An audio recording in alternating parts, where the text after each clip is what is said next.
But to ruin Alex Jones, he didn't build his InfoWars on that. Right. He built it on a lot of other news. Right. And Alex Jones has been right pretty much most of the time. Of course, Marjorie Taylor Greene would defend Alex Jones. They are two peas in a pod. And I'll show you exactly how and why in a bit. But first, let's talk about this Alex Jones trial, because I was following it pretty closely, and I hope you were too. And it was really nice to see the parents of these victims who had been harassed, maligned, attacked for years by Alex Jones and his viewers. Sandy Hook is a synthetic, completely fake, with actors, in my view, manufactured. Finally get some sort of justice, and that's not going to bring their kids back, and that would be true justice, right? Their families intact, living peacefully right now. That would be true justice. But this is one step in the right direction, and it helps put them a little bit more at ease knowing he is finally facing some consequence for his actions. And I watched this on bated breath as this trial played out. And the defenses, like she says here, are the same ones that Alex Jones tried to use in his trial. And what they're saying here is, look, his whole show wasn't about Sandy Hook. No, it wasn't. But what the lawyers for the plaintiffs pointed out was, I thought, a really good argument. Sure, if a bank robber isn't robbing a bank 99% of the time, that doesn't negate the 1% of the time where he is. And that's what's at issue here. The issue is those moments when he did talk about Sandy Hook and when he did talk about the victims' families specifically, that is where he went wrong. But this isn't to apologize for all of the other things that he said. He has been pushing conspiracy theories and baseless lies for years.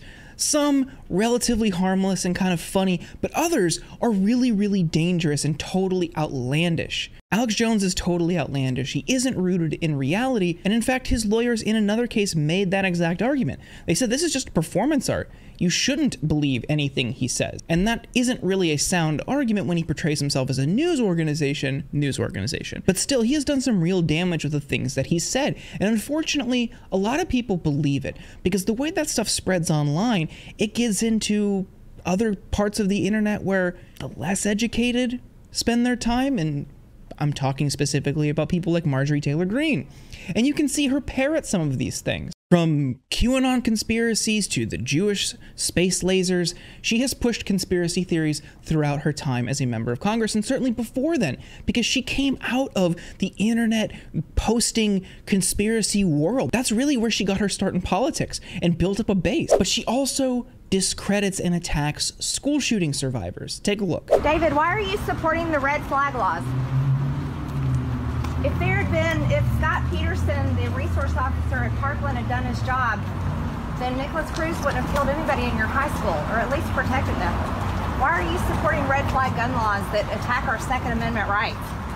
And why are you using kids as a barrier? Do you not know how to defend your stance? So I'm walking. He's got nothing to say. Sad. He has nothing to say because there really isn't anything to say, you guys. He has nothing to say because he's paid to do this. Guess what? I'm a gun owner. I'm an American citizen. And I have nothing, but this guy with his George Soros funding and his major liberal funding has got everything. I want you to think about that. That's where we are. And he's a coward. He can't say one word because he can't defend his stance. And that's the through line here. That's what really makes her and Alex Jones so comparable. Because just as she's attacking victims of the Parkland shooting, Alex Jones was willing to attack the victims and their families of the Sandy Hook shooting. And that really, I think, speaks to a deep insidiousness in people's character. Not only that they'll believe anything, not only that they'll discredit victims, but the fact that they're willing to do that and they want to make that their brand, that she took pride in doing that. Something that, through friends of mine who survived that incident in Parkland, have admitted that has them up for years and maybe the rest of their life. That is deeply traumatic and unnerving. Nobody should ever have to experience that.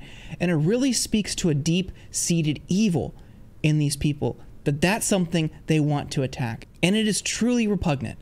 Nobody in power should do anything like that. And it's sad that's becoming way more common.